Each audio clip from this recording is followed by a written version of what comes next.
श्री कृष्ण कहते हैं, फल की अभिलाषा छोड़कर कर्म करने वाला पुरुष ही अपने जीवन को सफल बनाता है। कर्म का फल व्यक्ति को उसी तरह ढूंढ लेता है जैसे कोई बछड़ा सैकड़ों गायों के बीच अपनी मां को ढूंढ लेता है। बुरे कर्म करने नहीं पड़ते हैं, हो जाते हैं, और अच्छे कर्म होते नहीं करने पड़ते हैं। कोई भी इंसान जन्म से नहीं बल्कि अपने कर्मों से महान बनता है। अच्छे कर्म करने के बावजूद भी लोग केवल आपकी बुराइयां ही याद रखेंगे। इसलिए लोग क्या कहते हैं इस पर ध्यान मत दो, तुम अपना काम करते रहो। कर्म ही धर्म का दर्शन है। हे अर्जुन, बुद्धिमान व्यक्ति को समाज कल्याण के लिए बिना आसक्ति के काम करना चाहिए। श्रेष्ठ पुरुष को सदैव अपने पद और गरिमा के अनुसार कार्य करने चाहिए, क्योंकि श्रेष्ठ पुरुष जैसा व्यवहार करेंगे तो इन्हीं आदर्शों के अनुरूप सामान्य पुरुष भी वैसा ही व्यवहार करेंगे। कर्मों से डरिए, ईश्वर से नहीं। ईश्वर माफ कर देता है, कर्म नहीं। कर्म से ही विजय है, भाग्य भी कर्म पर निर्भर है। कर्म है तो सफलता तय है। बुरे कर्म करने वाले सबसे नीच व्यक्ति जो राक्षसी प्रवृत्तियों से जुड़े हुए हैं और जिनकी बुद्धि माया ने हर ली है, वो मेरी पूजा या मुझे पाने का प्रयास नहीं करते। मनुष्य को परिणाम की चिंता किए बिना लोभ, लालच और निस्वार्थ और निष्पक्ष होकर अपने कर्तव्यों का पालन करना चाहिए। ज्ञानी व्यक्ति ज्ञान और कर्म को एक रूप में देखता है, वही सही मायने में देखता है। जब इंसान अपने काम में आनंद खोज लेते हैं तब वे पूर्णता प्राप्त करते हैं। अपने कर्म पर अपना दिल लगाए, न कि उसके फल पर। मनुष्य को अपने धर्म अनुसार कर्म करना चाहिए, जैसे विद्यार्थी का धर्म विद्या प्राप्त करना, सैनिक का धर्म देश की रक्षा करना आदि। आत्मज्ञान की तलवार से काटकर अपने हृदय के अज्ञान के संदेह अलग कर दो। अनुशासित रहो, उठो और कार्य करो। जो पुरुष मन से इंद्रियों द्वारा कर्मयोग का आचरण करता है वही श्रेष्ठ है।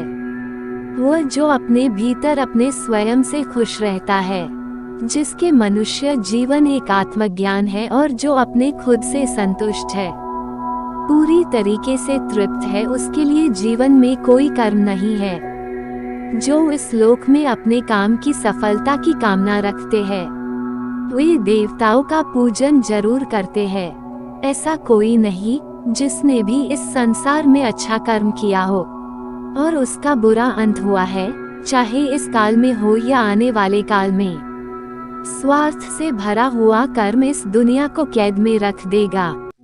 अपने जीवन से स्वार्थ को दूर रखे, बिना किसी व्यक्तिगत लाभ के। कोई भी व्यक्ति जो चाहे बन सकता है, यदि वह व्यक्ति एक विश्वास के साथ इच्छित वस्तु पर लगातार चिंतन करे।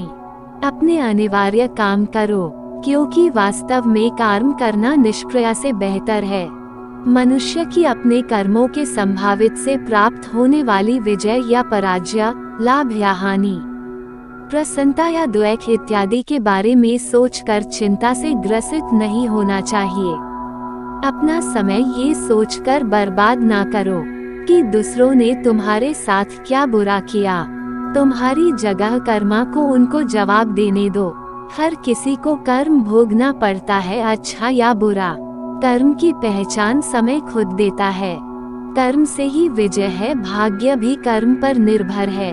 कर्म है तो सफलता तय है। कर्म पथ पर चलते रहना ही तो जीवन हमारा है। रुक जाएंगे जिस दिन हम समझो अंत हमारा है। कर्म और प्रेम में सबसे बड़ा अंतर यह है कि प्रेम जितना दिया जाए उतना लौटकर कभी नहीं आता। कर्म का सब खेल है, ये लौटकर तो आएगा। जो आज तुझे रुला रहा कल कोई और उसे रुलाएगा।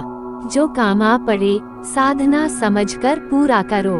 अपने कर्म से दोस्ती कर लीजिए, आप बहुत फायदे में रहेंगे। आज आप प्रकृति का विनाश करेंगे, कल ये आपकी सभ्यता का विध्वंस कर देगी। कर्म जीवन का मुख्य विषय है। शब्दों का हेर फेर भले ही पकड़ नहीं आता है, पर सच में हर कोई कर्म से पहचाना जाता है। भलाई का एक छोटा सा काम हजारों प्रार्थनाओं से बका है। उच्च कर्म महान मस्तिष्क को सूचित करते हैं, जो जैसा करता है वैसा भरता है। अगर आप किसी और के साथ गलत करने जा रहे हो तो अपनी बारी का इंतजार भी जरूर करना। आपके कर्मों की गूंज शब्दों की गूंज से भी ऊंची होती है। कर्म एक ऐसा ढाबा है जहां हमें ऑर्डर करने की जरूरत नहीं पड़ती।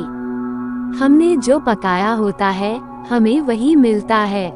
भगवान से ज्यादा कर्मों से डरिए। एक बार भगवान तो माफ कर सकता है लेकिन कर्म नहीं।